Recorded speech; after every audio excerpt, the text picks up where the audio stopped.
gentlemen about what they're talking about, because they've got a lovely agenda for us. So I'll just welcome Jane and her team to come and talk to us.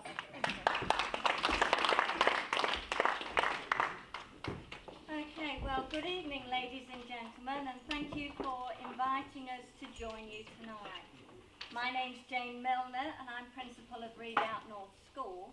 I'm accompanied by three of my wonderful teachers, Amy, Olivia and Ben.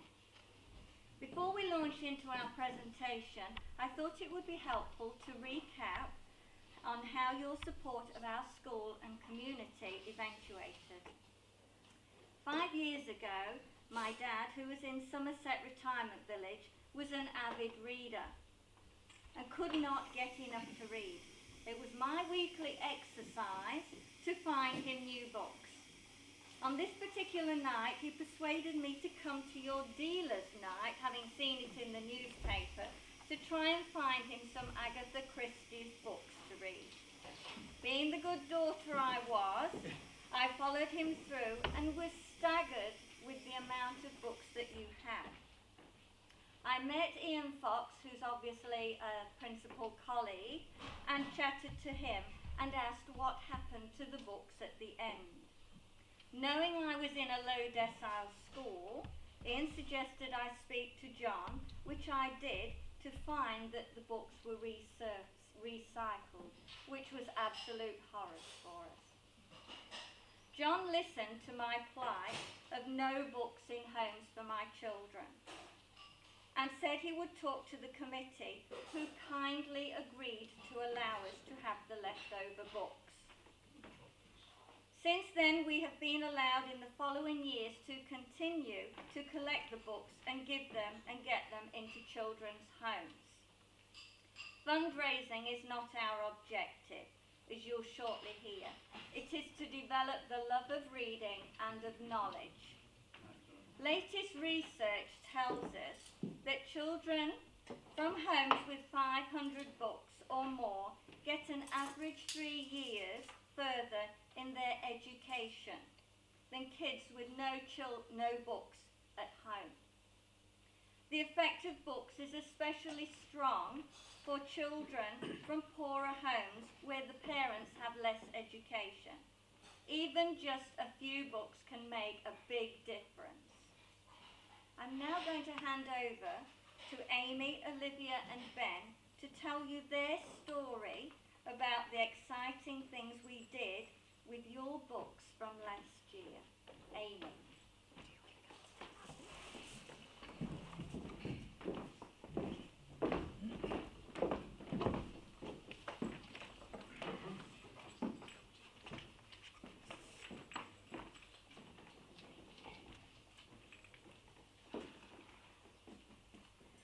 Okay, our inquiry topic in term 4 last year was called Living and Giving.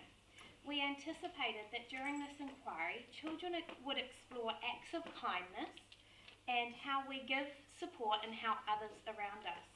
The Howick Rotary Club had just generously donated thousands of books to Redoubt North School during the holiday break, so we decided this would be a great starting point for our topic. So where it all began. The Year 6 students enthusiastically got on board, and they sorted, dragged boxes, rearranged and set up a book fair to make it appealing to buyers and display books, puzzles, DVDs and CDs attractively.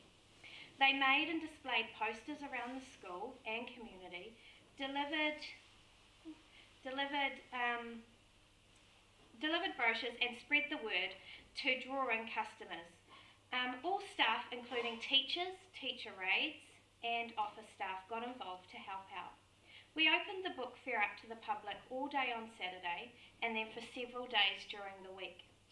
There was a steady flow of customers the whole day, and it was wonderful to see our children, parents, grandparents, aunties, uncles and the general public so excited about books and reading.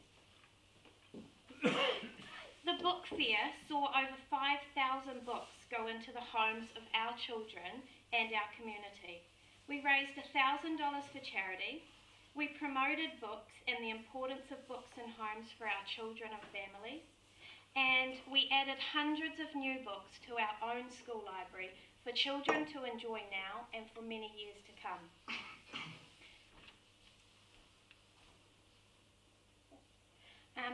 We enjoyed organising, sorting, advertising, running the book fair so much that it left our children wondering what we could do next and what to do with all the unsold books. The Year 6 students took charge and decided that we could recycle some of these books and have a Christmas craft market to add to the money that we had already made from our book fair, which was going to go to our chosen charity. We donated boxes of books also to local rest homes, to other low decile schools in the area, to churches, to Middlemore Hospital and Kids First, and to some other low income families at my parents' work. So the next challenge began. In Explorer 6, which is my classroom, we decided to use the leftover books to cut up and create mobiles from well-known storybooks such as Winnie the Pooh, Thomas the Tank Engine, Christmas Stories, Noddy. These are a few examples.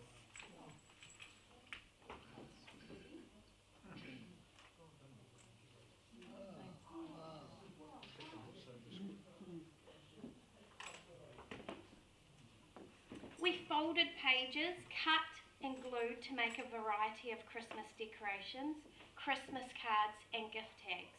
We thought a lot about what would appeal to customers and how we would make the most profit off the merchandise we were making. We then decided that we needed more, so we went further and we learnt to sew to make some gorgeous stuffed animals. Children chose their own fabric from scraps left over from quilting projects that our intermediate children had completed. They learnt to thread needles, how to hand sew a simple running stitch, how to sew on accessories such as bows, ties and hearts. We cut up new socks, stuffed them, sewed on eyes and accessories to decorate our own cute little snowmen. We used material scraps to create Christmas cards. We transferred images to canvases and painted them. We painted cute Christmas rocks. We learnt about chemical reactions while making soaps and bath bombs. And we also baked and decorated yummy reindeer cookies and Christmas cupcakes. After we had finished making, baking and creating, we found ways to package and display our goodies so they looked attractive and appealing to customers. We were very proud of our stall and we waited anxiously for the craft market to begin. And Olivia Jones is the teacher in the next classroom and she's going to present what she did in her class.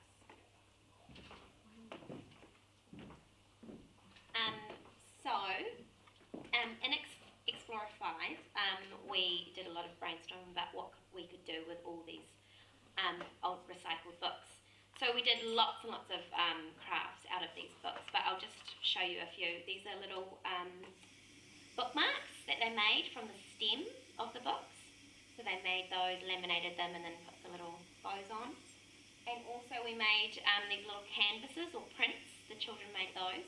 So they got the hardcover of the book, found a great picture or a photo out of the book, and then glued it all on, and then we put a gloss coat over top of it. So as well as making things out of the books, we kind of decided that we needed to have more crafts. So we looked for all old resources throughout the school to make lots of other items, such as what I've got up there. So we made lots of necklaces, little tags, gift tags, earrings and little jewellery boxes. So out of all the crafts we made in X5, our dolls were the hardest and most time-consuming process. Students got the chance to choose their own fabric design and layout, and then they had to cut out all the different pieces of the doll, so the head, the arms, the legs and the face. Students then had to pin all these pieces into place and sew their dolls together. They then had to stuff the dolls and hand stitch the remaining seams together and draw on with just fabric marker the doll's face. Students then named their dolls and designed a name tag for their dolls. So this was the final product of our Christmas craft fair. This was our table. The students were so proud of themselves, and yeah, they loved every minute of it. Sorry, I'll now introduce Ben Nisbet.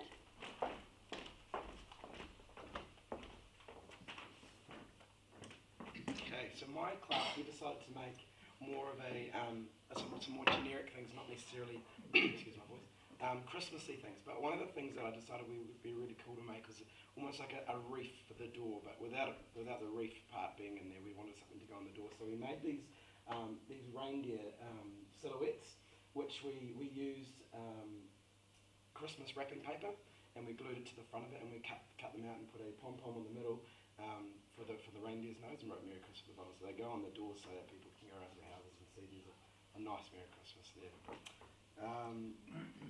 We also made some inspirational quotes, so the kids found some in the books that we were given, and we also looked some up online. So we made these really cool prints onto pieces of recycled wood.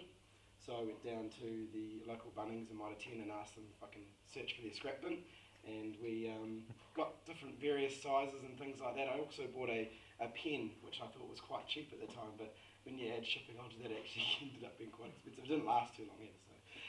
But the product we did use is called a Mod Podge glue, and we reverse printed it, and then we glued it onto the image, and it just ends up like that with a nice glossy finish. So that's what we did, and the kids loved them so much, and we sold so many of them that they wanted to make their own. So at the end, we got a whole bunch of their own inspirational quotes, and so they could go home with them. So they each got one as a kind of a thank you for your hard work for all the stuff that you did at the craft fair. We also made some confetti bowls. That was the first thing we made. Basically, we got a balloon and we got a whole bunch of confetti with a glossy PVA glue, and they basically over a period of a few weeks we just added layers and layers to this bowl, and it builds it up really thick around the sides, and it makes this really cool, almost like a marble sort of a bowl. And a lot of those turned out well. Some of them kind of went flat and pulled in, but those are the ones that the kids could take home, so they were quite stoked about that too. We also made some pinata reindeer. So I got a template, and I got the kids to cut it out, and we put confetti around the edges of it and cut it up like they do on pinatas and things like that. We used some pipe cleaners for the reindeer ears, and I bought some little eyes and things for them to go on there as well, and we filled them with jelly beans and gummy bears, and the kids were pretty stoked with those and how they turned out. We also made some cards, some more generic cards, some thank yous and some hellos and some well-wishing cards that they could use all year round, and they also turned out really well, and they just sold out really quickly. But yeah, the kids all really loved making the things that they made, and they were all inspired to do stuff over the holidays to make things for their family and through the stuff that we did. So yeah, we had a really great time in Expo, so I'll just hand back over to Amy.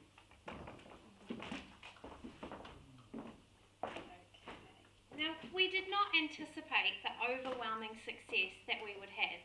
Students were involved in selling at the market as part of a rotation to ensure that all students had an opportunity to be part of the action. We started off with a steady flow of customers, and then all of a sudden it got crazy. There were people queuing down to the gate, and we basically just started pulling every available staff member, including our caretaker, to help us out. We completely sold out of every item 1 hour before the fair was meant to end, and we had some very disappointing customers who missed out on our goodies. So here is some of our parents.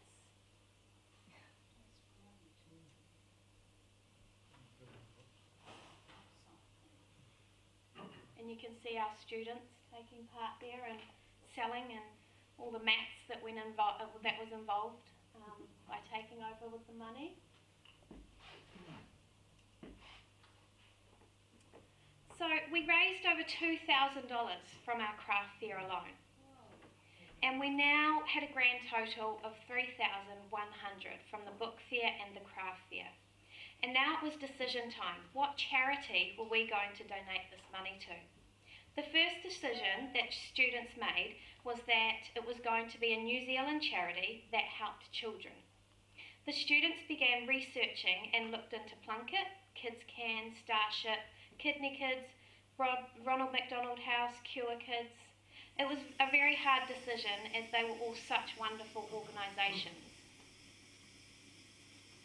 A final decision was made and everyone agreed that the Salvation Army was going to be our chosen charity. We decided this because the Manukau branch was in our community. It helped to support families in our community. It offered free services to families.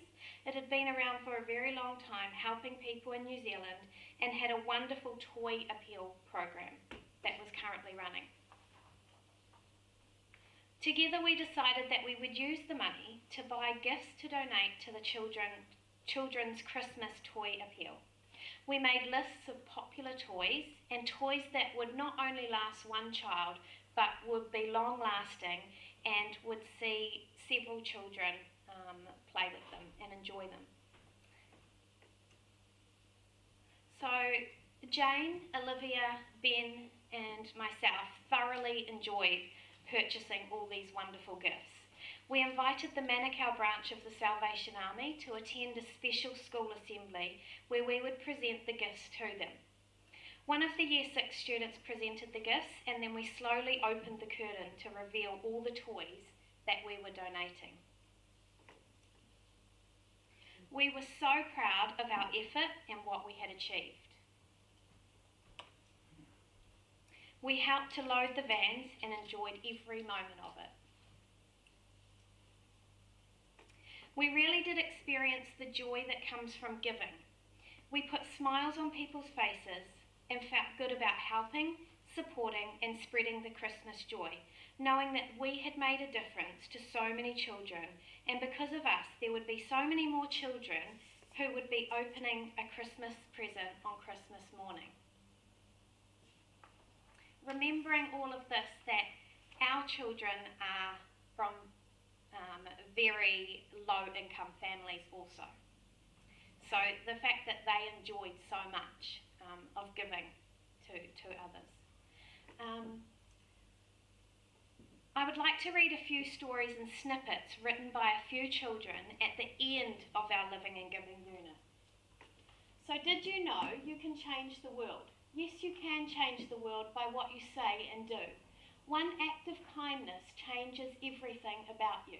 Don't be like most people and turn the poor down. Be kind and together we can make the world a better place. Second of all, you can show kindness by helping others out. If you see a homeless person on the side of the street, don't walk past like most people would. Stop and think how you would feel. Help them out. Even if it's the smallest thing. Last of all, you can show kindness by being nice to one another and taking care of everyone. We as one can change the world. We as one can change the world. Be kind and nice and you will influence the people around you. Kindness changes the world. So one Christmas wish list, and it wasn't filled with anything that they wanted to receive in toys or presents. For everyone to be happy, to love others, to have a Christmas lunch together. We all have a great day and spend time with our families. All the kids in the world get a present to open on Christmas morning. Another Christmas wish list. Most of all, I want everyone to be safe in our country and in other countries around the world. I also want kids who are poor to get presents from the Salvation Army this year, from our huge donation. So, one last highlight that came from our Living and Giving unit was that on the second to last day of school, the Salvation Army contacted me asking for 20 families that would benefit from Adopt a Family for Christmas program. This program came about after a group of lawyers from Manukau felt that families had lost the true spirit of Christmas. They asked the Salvation Army to get on board and find families that they could provide for to ensure that they would experience a happy Christmas that many of us take for granted. They asked for the names of all the children in a family and ages, so that they could shop for appropriate gifts and provide individualised wrapped gifts for each member of the family, and a food hamper with all the trimmings that families can enjoy on Christmas Day. 20 of our families were chosen to be a part of this program and would have had a very joyful Christmas as a result of it. They have asked us to extend this to 50 to 100 of our families this year. We were also very pleased to hear that some Redoubt North students were the recipients of the toys that we donated. We were asked why we didn't donate to the children in our school, but basically we just couldn't be seen to be helping one family and not another. So, as it would be unfair to try and choose. So it was amazing news to know that our families and children did benefit from our donation, and it reassured us that we chose the right charity. Before I hand back over to Jane, I would like to say a huge thank you to John and Gary and everyone involved in Hout Rotary. This all began with you and your generosity in donating all the books that you did to Redoubt North School. So thank you.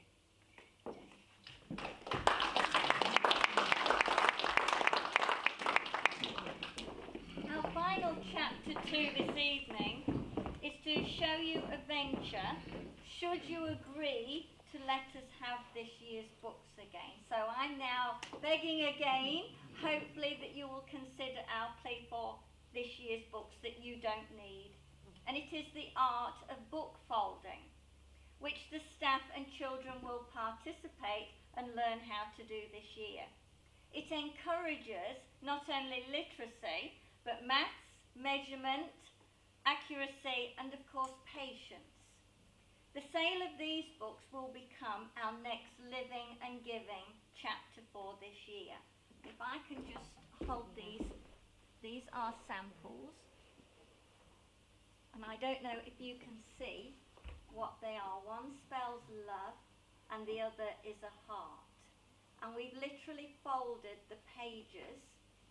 Perhaps I could pass these around so that you can actually see them. They are quite big. So these are some of the books that you donated that I have learnt how to do, and my staff are going to learn over this following term. I'm sincerely hoping you'll consider our request again, because I cannot tell you how much it is appreciated and how much our children love books. And I am more than happy to beg and plead on their behalf, because it is really, really important. So finally, thank you for being very kind hosts, and again your generosity. It is much appreciated. We wish you a safe journey home, and good night. Thank you.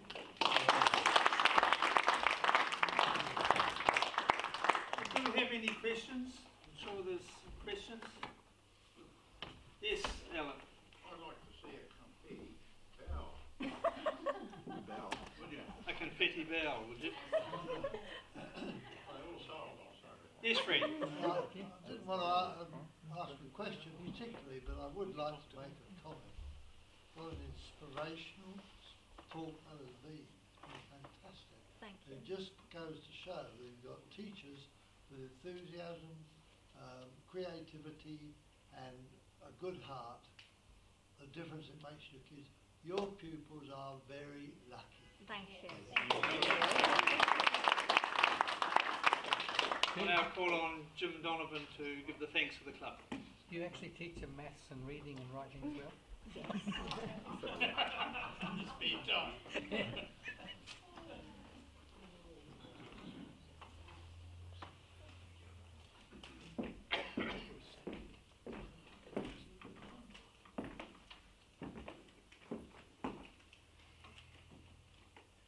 First of all, I thank you greatly for the inspirational effort that's gone into producing this result. Who would have thought when we had a vast number of books literally to get rid of, best, much more than the best.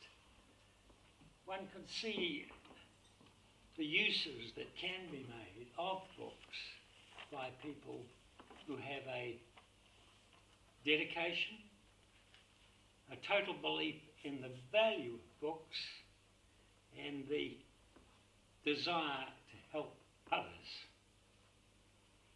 It's all right to say, well, it's pretty easy. It doesn't happen like that.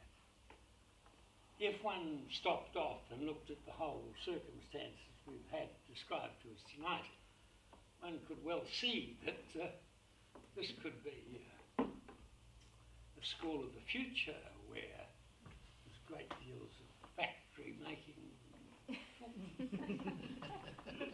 Quite frightening. Quite frightening. But nonetheless, the things that have been manufactured from nothing are quite extraordinary. And this is not just an effort from the teachers, it's from the children, and that's the basis of the whole thing.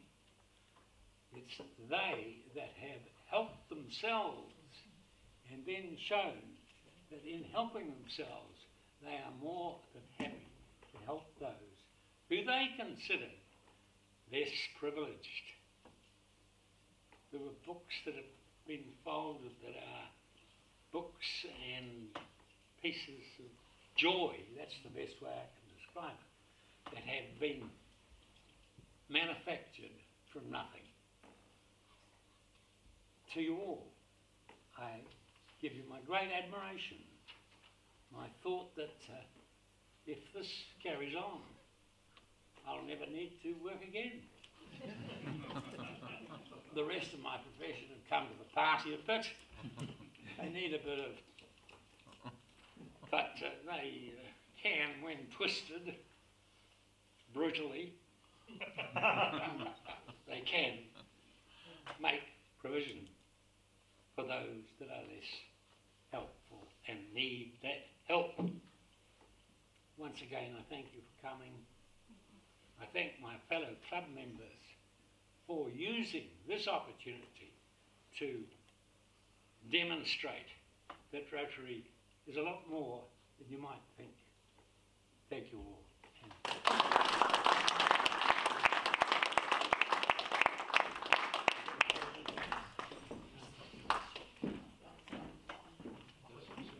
Thank you, Jim.